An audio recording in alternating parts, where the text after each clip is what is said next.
सोमवार की है ना। हाँ जी महाराज। सोमवार की महाराज की छुट्टी रखा करते।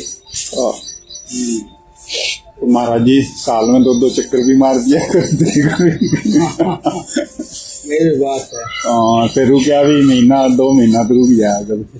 हाँ नहीं, वो 2 साल में आया करते। हाँ और 3-4 महीने रुक गए। 3 महीने तो हम 1 साल में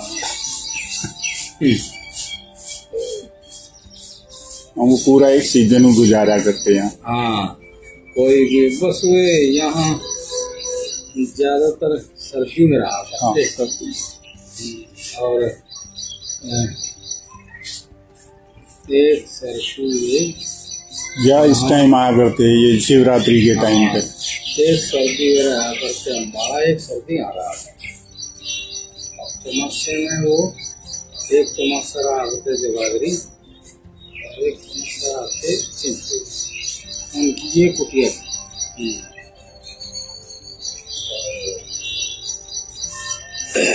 ठीक था मतलब इन सब का समझ से जीवन चल रहा है। साधु की समझ है यार। और भाई साधु में अपना समय पास करना पड़ता है, जो जिंदगी मिली है।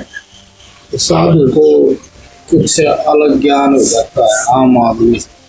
ये बिल्कुल सच्ची बात है। आम आदमी से साधु का ज्ञान अलग हो जाता है। और वैसे भी सब आदमियों में फर्क दिखेगा।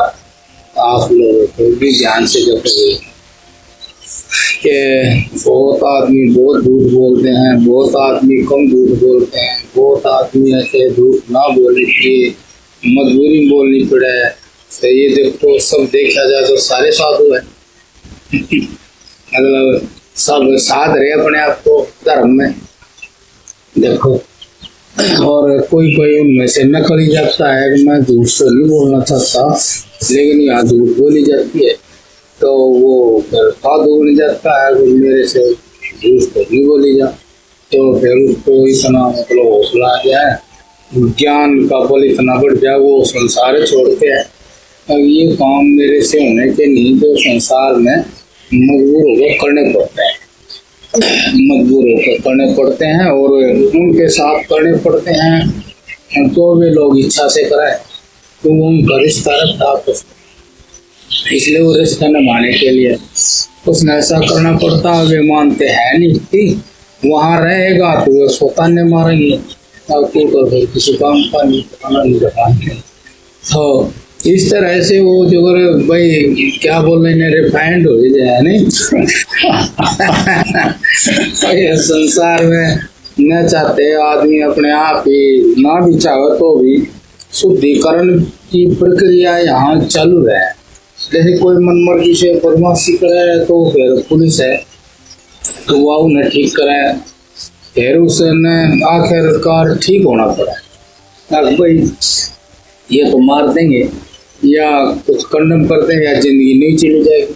इन्हीं बातों में सुख तो कुछ पाने में उसकी भी बात फिर वह समझ में आ जाए। जब उसके थोड़ा सा नशा रहे ताकत का, जवानी का, तो मानता है।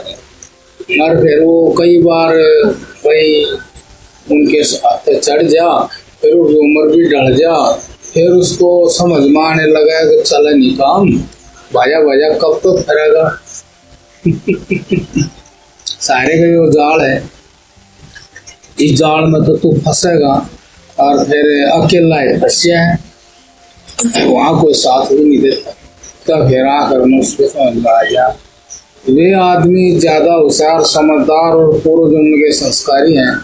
बाकी सारे संसार ने इस बवाल ने पहले समझ ले। अब ये चले नहीं काम, अहंकार का काम चले तो वो फिर अपने ठीक ठाक काम कर ले। वह ऐसे साधु हैं भाई, साधु भी बहुत इच्छाएं बढ़ा ले हैं या उनको दोनों ही बात है। वैसे इच्छा तो स्वाभाविक होती है, नेचुरल भी होती है, खाने की, पीने की, विषयों की। तो वो बढ़ जाती हैं, वो रुकती नहीं। तो फिर कोई रोक लेता है और रोकते रोकते कैसे इच्छा वो रोकते हैं ना, तो ज्ञान भी बढ़ता है, क्योंकि बिना ज्ञान इच्छा नहीं होती। तो ज्ञान भी बढ़ता, सत्य ज्ञान बढ़ता है। तो फिर उसमें दिखता भी है कि भाई इसमें जीवन है, इसमें भलाई है, इसमें सुख भी है, शांति भी है। और फिर ज्ञान सारी बात बताता है भाई ये उम्र, ये जीवन सदा एक सा रहना, तो मृत्यु भी आएगी। फिर उन्हें आगे का भी दिखाई देने लग जाता है, कहीं आगे खराब ही जन्म ना हो जाए, क्योंकि कहते अभी मरता तो है नहीं। कहीं कहीं दूसरे की बताई सुनाई बात भी काम आ जाए, अब भाई आगे यदि जन्म हुआ और तेरा प्रवृत्ति का तेरू ठीक नहीं, तो इस कारण भाई कहीं गलत जन्म ना हो जाए, क्योंकि संसार को चलाने वाली कोई शक्ति तो है। और तो ऐसे उसका ज्ञान बढ़ता चला जाता है, और वो ज्ञान बढ़ता बढ़ता बढ़ता बढ़ता मतलब ये भी देखो एक हमारे देश में बड़ी कमाल की व्यवस्था है कि देखो आप विचार करोगे कि भाई ये जो है ये जो गेरुआ वस्त्र है, गेरुआ वस्त्र इस तरह का कोई भी गृहस्थी नहीं पहन। कमाल की बात, कोई भी चाह भी नहीं करता इसकी पहनने। और महात्मा जो है मतलब जो त्याग करे, वैराग जिसको हो जाए, ज्ञान हो जाए, ज्ञान हो जाएगा आप पे वैराग हो जाए, इन चीजों में मेरा तो रुचि रही नहीं, रुचि करे तो क्लेश है, दुख है, उसको ज्ञान हो जाए, फिर वो ही संसार में उसके ज्यादा बड़े काम भी नहीं रहते। ज्ञान हो जाए, बोले मेरे कोई घने बड़े काम की भी नहीं, मैंने छोटा जीवन जीना है, तो उसको यो कपड़ा पहन लेता है तो बड़े फायदे होते हैं। आगे वो सारी दुनिया से अलग और सारी दुनिया इससे अलग, मतलब वो मान लेते हैं तो साधु। देखो अब सृष्टि हुई है, बड़े आश्चर्य बात है, ये किसने चुना होगा सबसे पहले कपड़ा? गेरुआ। और गेरू निकले है धरती में, और वैसे तो महात्मा लोग इसको दूसरी चीज से जोड़ रहे हैं कि भाई रजतम वस्त्रम भक्ति मुक्ति प्रदायकम। तो इसको मतलब आपको चलो बात चली इसमें बता दे कि गेरू को पार्वती का रज माना है। अब पार्वती ऐसे तो है नहीं कोई मोरा, तो ये जो दिखाई दे रही पार्वती है, प्रकृति है प्रकृति का रूप ही। हाँ, तो ये जो दिखाई दे रहा ये पार्वती है, और इसके अंदर जो बैठा हो ज्ञान देव पुरुष है। पुरुष और प्रकृति का ये जोड़ा है। इसमें प्रकृति की तो भक्ति बताई नहीं, पुरुष की भक्ति बताई। इसलिए महात्मा लोग उस रज के कपड़े पैर के परमात्मा की सत्य ज्ञान की कामना करें। अब बताइए कि ये सबसे पहले किसके दिमाग में आया और वो सब न मान लिया? कमाल की बात।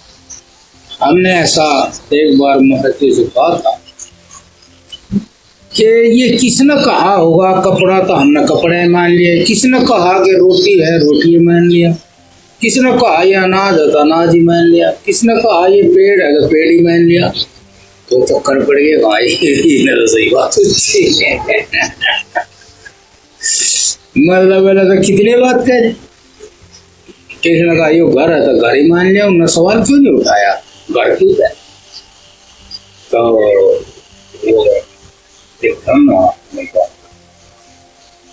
फिर बोला तू बनारस चला जा।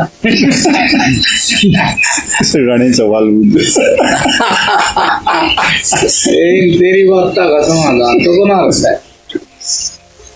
वो पहले तो मेरे बात तो सही पूछी, पर तू बनारस चला जा। तो तू पूछ रहा है, क्योंकि मैंने तो सारी बात कैसे कही, मगर ऐसी क्या बात है कि लोग मान लेते हैं। महाराज जी बनारस पड़ गए। हाँ आगे भाई, क्योंकि सब जैसे आपके यहाँ भी एक ने कहा कि वही बात बता रहे, वही बात बता रहे, तो महाराज जी बोले वही तो बात है, तो मतलब वही कहने का बात फिर।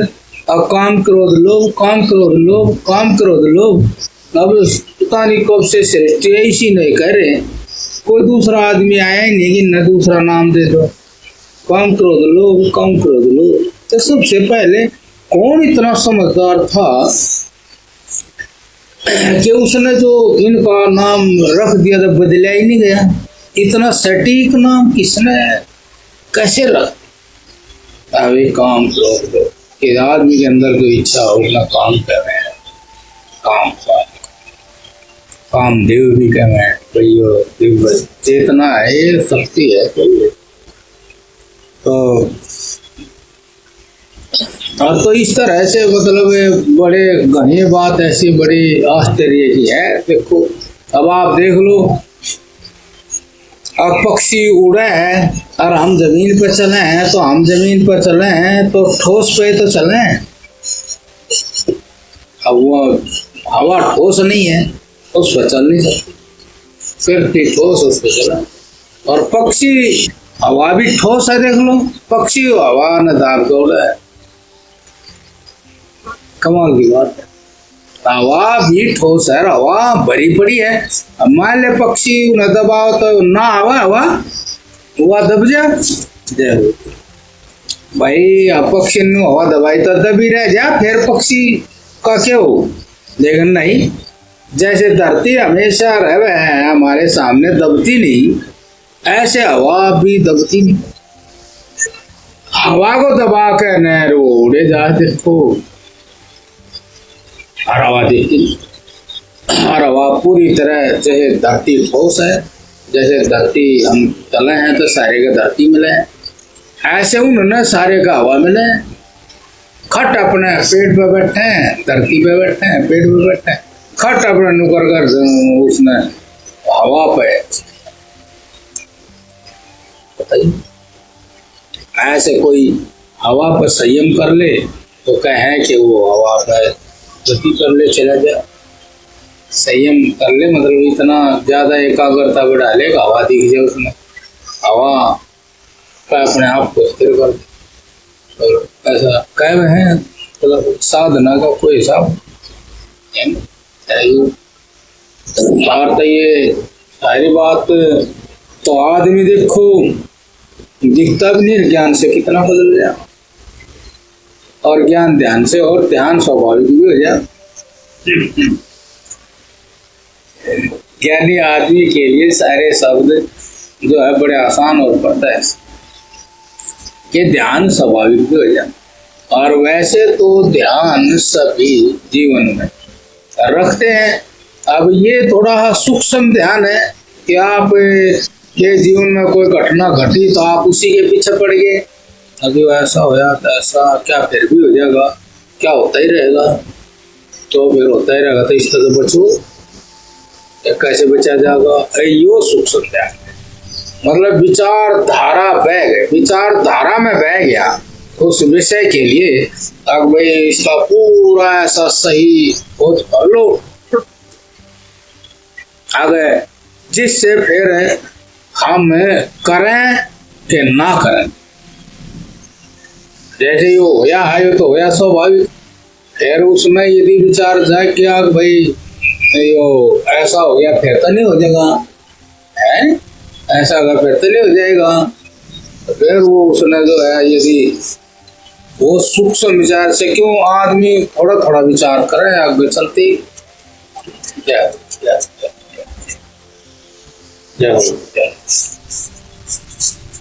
वो आगे चले तो फिर उसको रास्ता जो जा